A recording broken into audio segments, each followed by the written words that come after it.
strained. The relationship is strained. Troubled right now. Misunderstood. Overwhelming. Delicate. A zero-sum game. Intense. Rocky. Apprehensive. Poor. 比较紧张。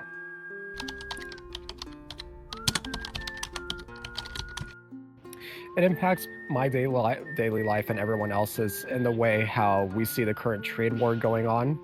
There's a lot of tariffs imposed by both the U.S. and China that impact the prices of regular things such as groceries, materials for construction, other materials for infrastructure development. So it really impacts the prices of everything. 肯定影响到了，因为你像川普前2天刚是涨税，涨到35%，你说他要涨35%进口的话，进口税的话，那物价肯定要上涨的嘛，对啊，对人民的生活肯定要造成一定的影响。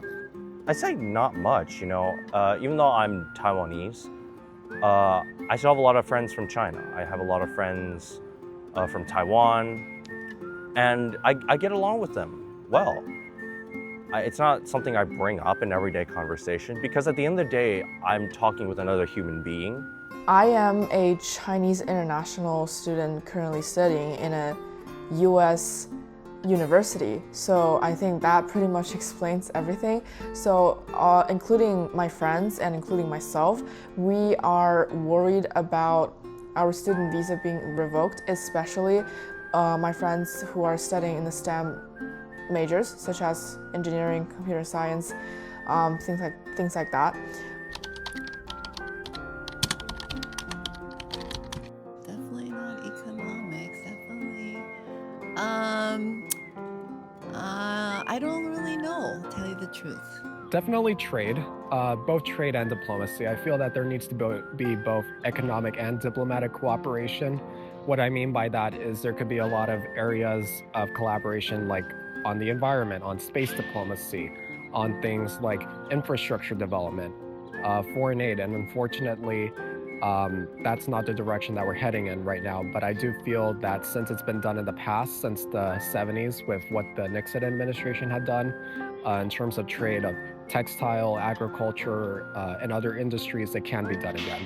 When I think of like a specific example, like DeepSeek, and the impact that DeepSeek has had on the international market has been immense in comparison to OpenAI. So we have this sort of rivalry that exists between both states, and I think collaboration could be a potentially better solution rather than this rivalrous approach. I think it's always, the connections between the people level. When I think about public diplomacy between the US and China, I think that not only is collaboration possible, but I think it's essential. And I think that just because two governments don't understand each other or see value in being hostile to each other, that doesn't mean that people should be the same way. I think it makes it even more important that people should challenge the assumptions and to try and find out about the reality of one another. And so I see great benefit in getting to know people like ourselves in China. So professors getting to know professors, doctors getting to know doctors, artists getting to know artists. Absolutely optimistic. Optimistic. Next 5 years, I'll be honest, pessimistic. In the next 5 years, I'd say I overall feel pessimistic in terms of the next 5 years in particular, since obviously this cabinet is going on for 4 years, and I don't see any sort of potential for amelioration within that time with the current Trump administration.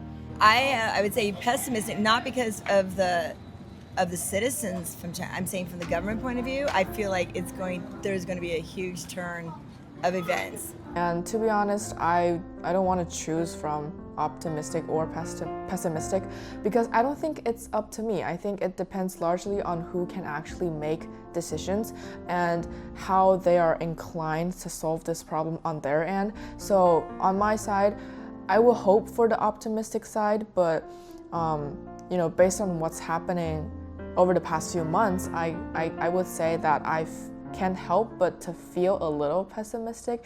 When I look to the future, My optimism is based on people and the way in which people are inherently curious about each other, and in the power of people to come to the right decision if you give them long enough. My fears for the future are based on people not having the information they need in the time available. So I'm sure that given long enough, people will be curious and will want to come together with amazing societies on the other side of the world. But in the short term, we see such intense pressures that I think we're headed for a really dangerous patch. I just hope we can resist the temptations to fall into habits of hostility, and remember that basically we're all human beings. We all live, we all die, we all have hopes for our children, and there's so much to be gained from exploring and emphasizing our inherent similarity.